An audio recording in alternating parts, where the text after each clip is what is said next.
Morning peeps, 7 AM, starting off on section number 9. Behind me is where we stayed last night. Not bad, I really enjoyed it actually.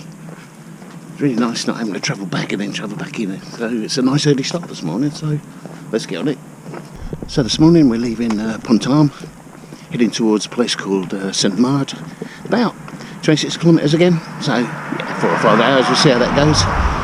Nice and cool this morning. I didn't realise how cool it was at 6:30. It was 7 o'clock now.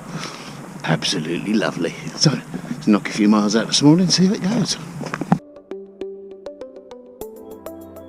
We're just coming down onto Chateau Pontarmy. Look at this. It's a proper moat and everything. Look at that. That's gorgeous.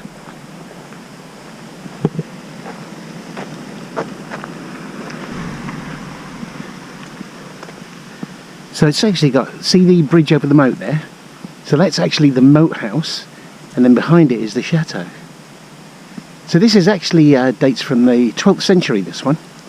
It was damaged in the 100-Year War, and then after the 100-Year War it was rebuilt in the 16th century, again for that Boutelier family.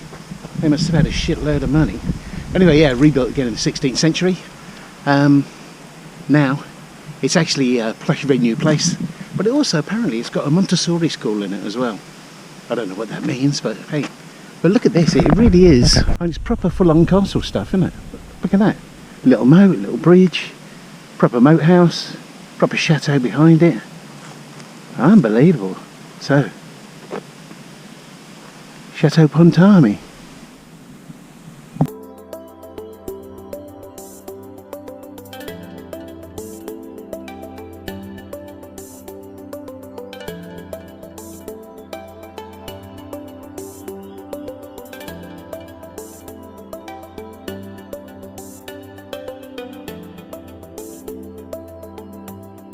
Here you go guys, you know what this is, don't you?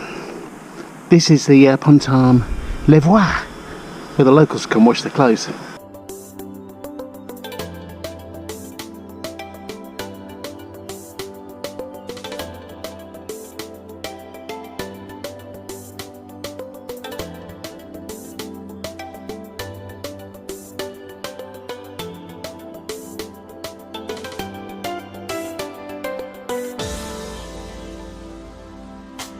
Ladies and gentlemen, this is the Butte aux Gens d'Armes. Now, it's not very tall, it's about 103 metres, but it's at the top of super soft sand. So all the way up and down from this hill, nothing but super soft sand. And this used to be used as the army training ground. So here we are, we're at the top of the training ground, 103 metres, so it's not very tall. The toughness is getting up through the sand, really super soft sand. So back in the 1700s, French army was very similar to the English army in the fact that made up of loads of different regiments, and those regiments were usually owned by nobility. It was their own army. When it came time to do, you know, a war, then all the regiments would get together and off they went. So this was the training ground for the regiment of Prince Condé, and they were called the Gens des Armes, or Men at Arms, direct translation, Men at Arms. Now, that regiment was usually always very experienced soldiers, and usually men who came from high families, maybe even nobility. So one of the main hangovers from that period is called the Gens des Armes, the Men at Arms. And it's still used today. If you think about putting that together, it's the gendarmes. And the principle of the gendarmes still exists in the fact that a gendarme is a member of the military.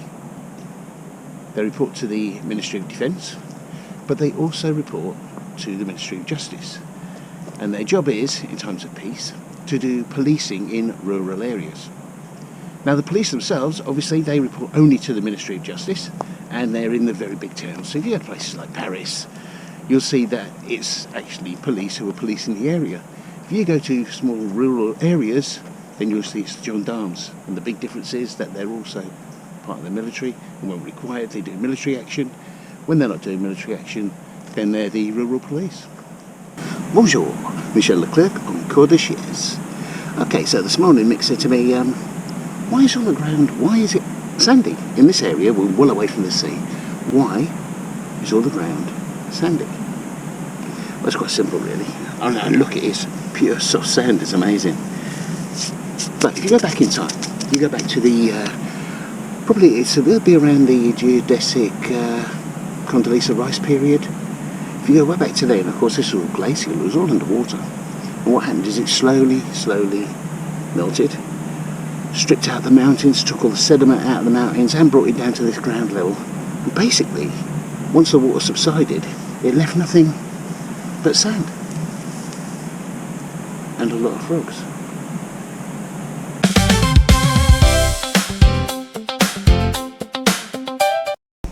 Okay, so back into the forest. We're only a couple of hours into the day, but have a look at this. Just a normal little route through the forest. The whole thing's lined on one edge with all these stones. I don't know what that means, but it's obviously used to be a major path at some time. I'm going to have to check that out, see if I can find out for you. I just thought it was super weird, look at it. Perfectly lined, all the way as well. You can see way down there, still lined. Just thought I'd show you this disused chateau here. I mean, it looks pretty damn bad, but I'm pretty sure you spent, I don't know, 3, 4, 5, maybe 6 million on that. You're right.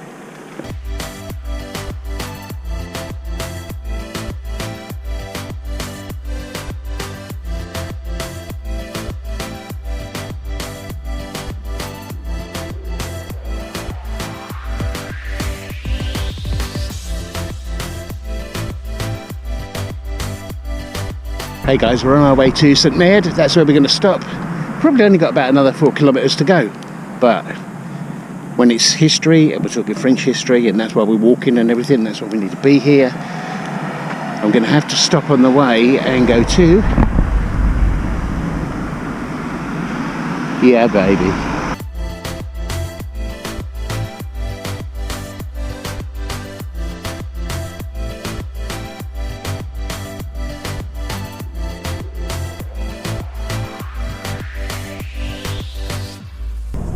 And here we go, end of the day, St Maud. We're here, we've done it. Just going to find out how to get home. So, 30 clicks, tired. Enjoyed that Burger King though, that was amazing. I think it's been there since about 1857, definitely historical anyway. Alright guys, that's it, I'm out.